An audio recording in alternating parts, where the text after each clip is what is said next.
مشكله مورقاني وشغله بالي بقالها فتره، وانا شخصيا بواجهها. الطوابير يا اخوانا، الطوابير. النهارده الصبح صحيت بعت جعفر ابن بطني الهي ربنا يحرسه يروح يجيب لنا فطار. ما هو برضك يعني مش هتيجي حملتي الانتخابيه وانا على لحم بطني.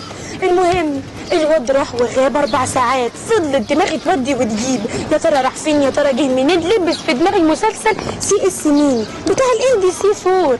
الظابط الامور كان بيروح عند كل حته بيروح فيها المجرمين، فانا عملت زيه، بما ان جعفر ابن بطني الهي ربنا يحرسه مجرم ورد سجون، رحت وراه في كل حته. راح عند ام حسن بتاعه الطرش، عند محمد بتاعه الفول، عند الجمل بتاع الطعميه. متشكره يا اخويا. كلهم اكدين ان هو راح لهم وخلص حاجته وراح بسرعه عند الكشك بتاع العيش. قلت بس يا بنتي يا تفيده روحي وراه. رحت وراه ولقيت الواد يجي قدامه لسه 4 ساعات والناس قدام الكشك.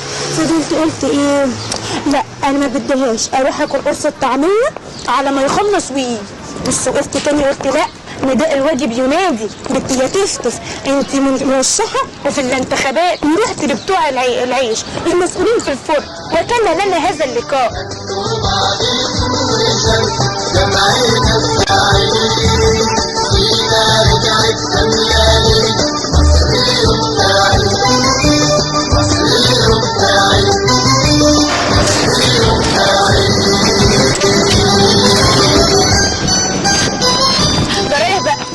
الناس اللي عمالين يشتكوني من مشكله العيش دي وطوابيره، ما انتوا شفتوا في التقرير اهو، اللي رايح يعاكس واللي رايحه فاكراها خطبه مفتوحه والتالت اللي رايح قاعد في الانترنت كافين. بقول لكم ايه، انا اللي هيجي يشتكيني من مشكله العيش هنزل جزمتي على دماغه. دي حاجه بقت تقرف وتوجع الدماغ. وبعد كده من هنا ورايح اللي هيروح على الفرن هيجيب معاه ورقه مسؤوله من مصدر مسؤول، يعني ان هو جاي يشتري العيش. يجيب الورقه منين انا ما اعرفش بصراحه، مش مشكلتي، يجيب لي ورقه وخلاص. لحسن دي حاجه بقت توجع الدماغ.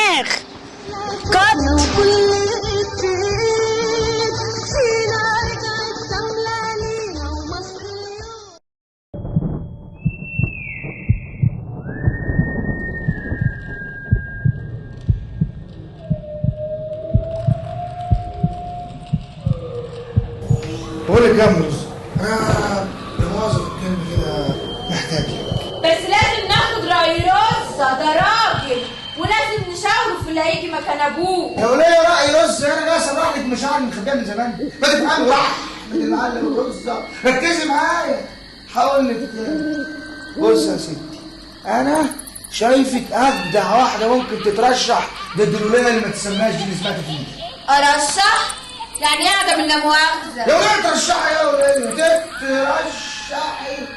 هقول لك يعني تبقي مشهوره كده وتطلعي في الناي تي في ويزوجك على الكاس الشمبو. واشمعنى اخترتني انا؟ يا سلام، انت المعلمه مرز، هو في حد في قوتك ولا في يبتك ولا في سيتك؟ ده مفيش عمليه بتتم باذن المولى ترعد الشابور اللي تحت امرك، هو مفيش شنب يقدر يكسر لك كده. بس انا موافقه، عارف ليه؟ علشان مراتك دي فرساني من زمان، ولما في جمعيه واحده دخلتني معاها فيها. اتفقنا. رجاله خرعه. معلش انا اسف، بس بعد اذنك انا عندي شرط صغير. انا خليني كده بالخفاء ووراء الستار.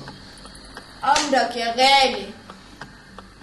هي هتفهمك كل حاجه. بقول لك ايه يا حبيبتي، تعرفي هيلاري كلينتون؟ مين؟ هيلاري كلينتون.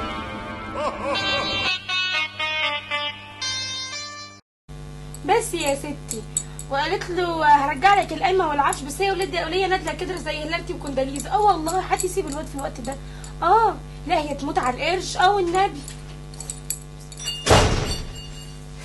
الحقيني يا ده في ده اتسرقنا. ثروه دي فريزر؟ دي فريزر ايه؟ بصي يا اختي شوفي، دي خيانه يا فهيمه. خيانه وما يتسكتش عليها، والخاين ملوش مكان وسطينا. ماشي يا مرزه، ماشي انتي واللي وراكي، انا هربيكم. هو الاريال الارضي بيجيب الان دي سي 4؟ تفتكروا سمير وعلي بيبيع ورقة الاثبات؟ السؤال بقى اللي كل الناس عايزة تعرفه ومحير تفيدة شخصيا، هو الضابط الامور مرتبط؟ ومفيش عمليه اللي بقوله ده انت بتأذي. عمال احسي يا سيد السنين. روح نفسك ده، روح نفسك. لا ما شاء الله وكنت شعاري وفكري على الله تحسوا بقيمة الفرصة. بشرى سعيدة الكل مبوق